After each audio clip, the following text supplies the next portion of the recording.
Bonjour, aujourd'hui on se retrouve pour parler de Spirit 1.0, la nouvelle version de Pearl qui intègre l'intelligence artificielle. Alors l'IA Pearl c'est un assistant pédagogique pour le professeur qui vise à lui faire gagner du temps dans la création et l'édition de contenu pour plein d'usages pédagogiques. Je précise que l'IA Pearl fonctionne dans un cadre sécurisé, RGPD mais également conforme au cadre de confiance de l'éducation nationale.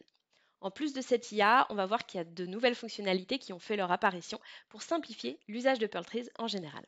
Allez, je vous montre. Alors, ces nouveautés, on va les retrouver principalement dans la Perle, dans l'interface de rédaction et d'édition, notamment ce nouveau bouton prolongé qui nous permet de faire appel à notre assistant pédagogique. Le principe, c'est de lui donner une direction, une consigne sur, par exemple, ici, un contenu de cours. Ici, la Grèce antique que je travaille avec mes élèves de seconde, on peut lui donner des indications de format. Et quand on a terminé, eh bien, on clique sur prolonger pour que l'assistant nous propose un texte en ligne avec la demande. La particularité de l'IA, c'est qu'elle est complètement intégrée à la perle, ce qui me permet d'avoir la main sur le contenu, d'en ajuster la pertinence ou bien encore de mettre en forme le résultat pour simplifier la lisibilité.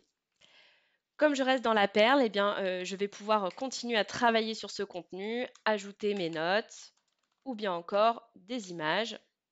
Ici, on me propose une image libre de droit associée à mon thème.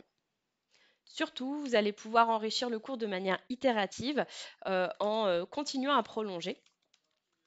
Voilà, par exemple.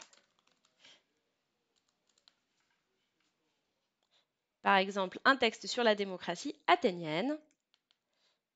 Et de la même manière, vous allez pouvoir lui demander des exercices. On n'a pas besoin de lui mettre trop de contexte. Il va être capable de prendre en compte le texte et l'image au-dessus de la direction donnée. Vous voyez que c'est assez rapide et très simple à utiliser. Donc ça peut même être un usage en classe ou à la maison. Une fois qu'on a terminé, qu'on est satisfait du résultat, il suffit d'ajouter ce contenu pour le mettre parmi nos ressources de cours dans ma collection ici, Antiquité. Si je reviens dessus, c'est une perle classique que je vais pouvoir bien sûr à nouveau modifier et que je vais pouvoir jouer comme ceci.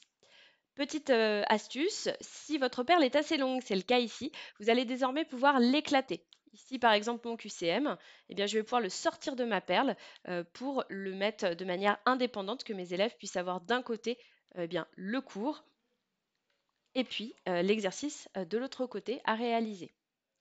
De la même manière, si vous voulez importer un contenu d'une autre perle dans votre perle existante, il vous suffit de la ranger à l'intérieur comme ceci. Ici, par exemple, ça va permettre à mes élèves de jouer une petite vidéo avant de résoudre les exercices. Ça fonctionne dans toutes les disciplines. En sciences particulièrement, vous allez pouvoir lire les équations mathématiques au langage LaTeX ou ASCII-Math.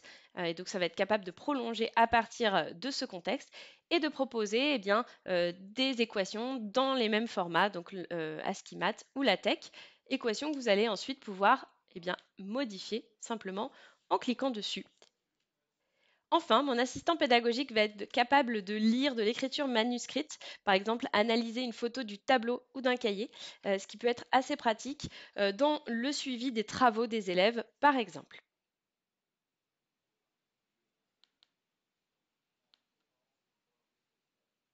Voilà, on a fait un tour des nouveautés dans Pearl Si vous voulez en savoir plus, je vous invite à consulter le guide. Donc c'est le bouton en bas à gauche de votre compte.